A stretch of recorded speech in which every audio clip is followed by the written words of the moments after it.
Et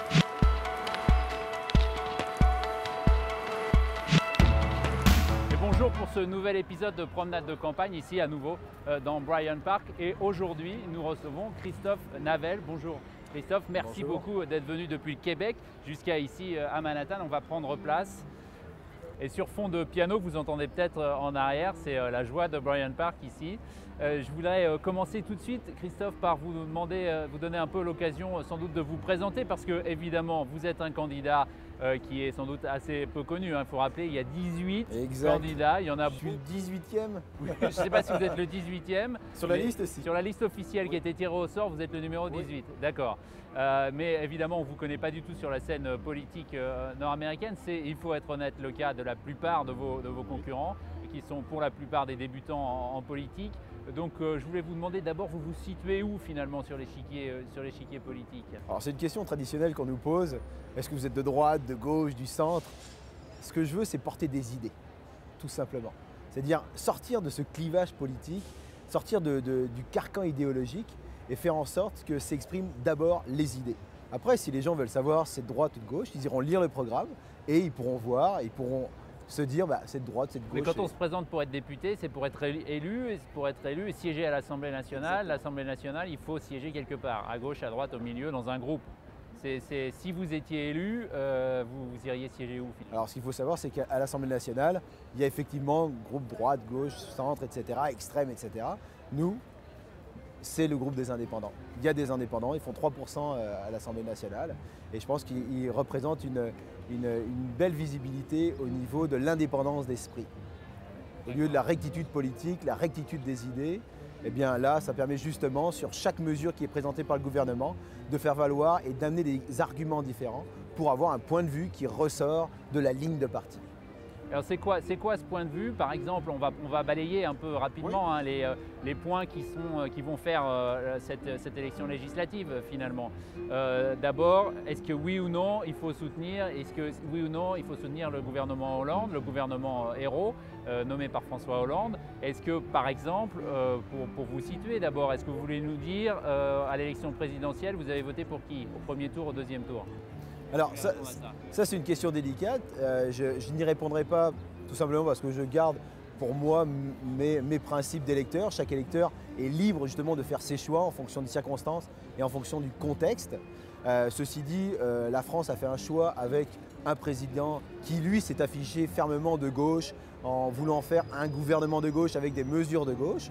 On va voir ce que ça donne, il faut laisser la chance aux coureurs. Ceci dit, nous, en tant qu'indépendants, on va avoir cette liberté de pouvoir, en fonction des mesures, amener des arguments et dire si c'est bon, on va aller dans ce sens-là. Et si on a des réticences à certaines mesures, on va se dire il y a peut-être des nuances à apporter pour que justement il y ait une remise en question des mesures et qu'on aille dans une direction qui est juste pour tout le monde. Est-ce que vous voteriez la confiance au gouvernement héros, puisque la question se posera pour le député? C'est difficile de faire confiance à un gouvernement qui n'a pas encore gouverné. C'est comme n'importe qui. Est-ce que je vous ferai confiance du jour au lendemain alors que je ne le connais pas? Il me manque un petit peu d'informations sur vous pour pouvoir justement me positionner. D'accord. Donc vous ne participeriez pas à ce vote qui est traditionnel en général. Le Premier ministre vient devant l'Assemblée nationale et demande le vote de la confiance. Vous choisiriez de ne pas voter dans ce cas-là? Je pense je m'abstiendrai pour cette question-là. Et par la suite, je serai enclin à aider justement le gouvernement dans certaines mesures qui rejoignent les préoccupations des Français qui sont hors de France, mais également les Français qui sont en France. Alors parmi les grandes questions, on va commencer par le niveau national, les grandes questions qui vont se poser à cette nouvelle majorité, à ce nouveau gouvernement, c'est notamment la question de la construction européenne, avec qu'est-ce qu'il faut faire de la Grèce. Est-ce que par exemple vous seriez inquiet de voir la Grèce quitter l'Union européenne? Je pense que ce n'est pas une solution que de voir la Grèce quitter l'Union européenne. Je pense qu'à ce niveau-là, il faut que les acteurs en présence fassent un diagnostic de la situation. Ce qui manque à l'Europe, c'est un diagnostic. On l'a vu, pendant plusieurs années, il y a eu une adhésion de membres de plus en plus nombreux qui a fait qu'aujourd'hui, l'Europe arrive avec beaucoup de pays et ce n'est pas économiquement viable. Il aurait fallu progressivement faire entrer différents États en s'assurant qu'ils aient les moyens d'entrer dans l'Union européenne. Là, on a accepté tout le monde, ce qui fait qu'on a un problème, et le problème, il est économique. Et alors le problème, il est budgétaire, y compris pour la France, évidemment. Donc il y a la perspective de devoir à nouveau, sinon voter un plan d'austérité, en tout cas continuer sur cette voie de l'austérité. Évidemment, c'est des mots qui ne sont pas prononcés en France. On est loin de la France, donc peut-être qu'on a plus de liberté. Oui. Est-ce que vous pensez que c'est ça la voie, qu'il faut à nouveau réduire les dépenses publiques françaises? Considérant votre question, je pense que 2008, ça a été la pointe de l'iceberg. Je pense qu'on est très loin du compte. On ne peut pas dire on est sorti de la crise, il y a une sortie de crise possible. Non, je pense qu'on est dans une situation où à partir du moment où il n'y a pas de régulation des marchés, une moralisation un peu des transactions financières, on va directement dans le mur. Et si on ne fait rien, si l'Europe ne fait rien, à ce moment-là, c'est sûr que la crise de 2008 sera une petite crise par rapport à ce qui s'en vient. Et je pense que les économistes, quand on regarde différents journaux économiques, il y a un problème à ce niveau-là, il y a un manque de prise en considération de ce qui se passe réellement au niveau des transactions financières. Donc il faut moraliser la finance. Est-ce qu'il faut changer la fiscalité? Alors là, ça nous permet d'arriver sur les questions plus locales, entre guillemets, qui concernent les Français de l'étranger et ceux des États-Unis.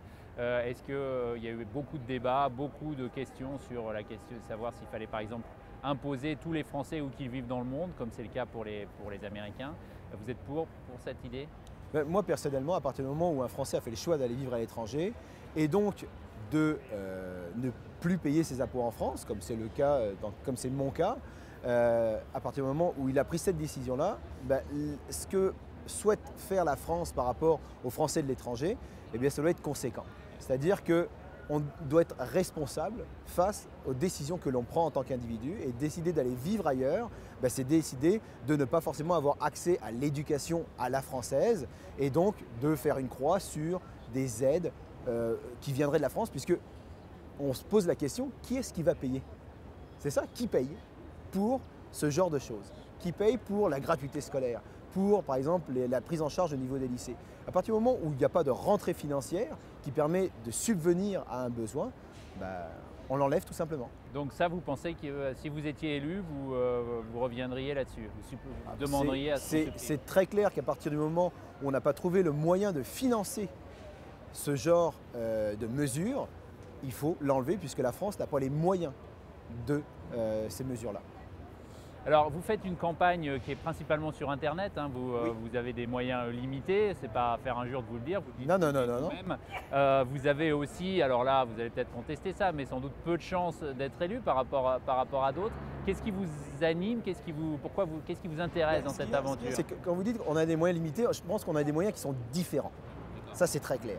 C'est-à-dire qu'il y en a qui ont choisi avec leur fortune personnelle d'aller sillonner toute la circonscription, donc dans une vieille tradition électorale.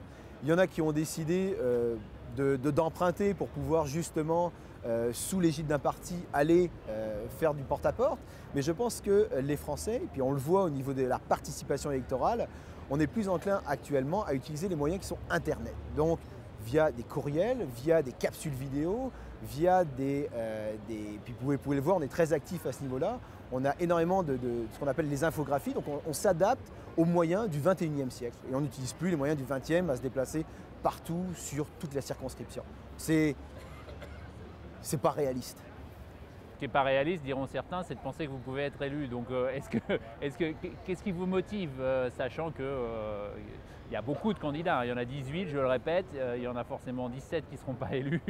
Vous, qu'est-ce qui vous pousse à vous présenter? Je pense que déjà, on ne le sait pas, qui sera élu ou pas. Donc, à partir du moment où on prend sa chance on essaie de faire valoir ses idées, on essaie d'amener mieux qu'on peut le programme. On n'attend pas au dernier moment pour sortir un programme. Nous, ça fait 3 mois qu'il est en ligne, ça fait 3 mois qu'on se positionne sur les enjeux des Français à l'étranger et aussi des positions des Français en France, puisqu'il ne faut pas se leurrer, le député va avant tout se positionner dans la très grande majorité des cas sur des situations qui concernent les Français établis en France. Et ce qui peut intéresser les Français établis hors de France, c'est justement cette possibilité un jour de retourner en France et donc d'être concernés par ces lois qui vont être votées. Donc, On fait la meilleure des campagnes que l'on peut, on utilise les moyens que l'on peut, avec la volonté que l'on a. On a toute la volonté du monde et on espère, comme chacun des candidats qui sont investis, j'espère, dans cette campagne, d'aller jusqu'au bout. Quand vous dites nous, c'est qui nous? Vous avez un groupe, vous avez une organisation derrière vous? On a toute une équipe derrière nous qui permet justement, qui a des tâches différentes et qui permet de coordonner nos actions pour justement aller au plus proche des électeurs. Très bien. Écoutez, merci beaucoup en tout cas d'être venu jusqu'ici, du Québec à New York. C'est pas si loin que ça, mais vous êtes venu faire campagne ici, c'est ça? Oui, c'est-à-dire qu'on va passer tout le temps qui nous reste à New York pour faire de la sensibilisation directement sur le terrain. On ne passe pas forcément par des réunions qui amènent que des personnes qui sont partisanes, mais vraiment aller vers nos électeurs. Très bien.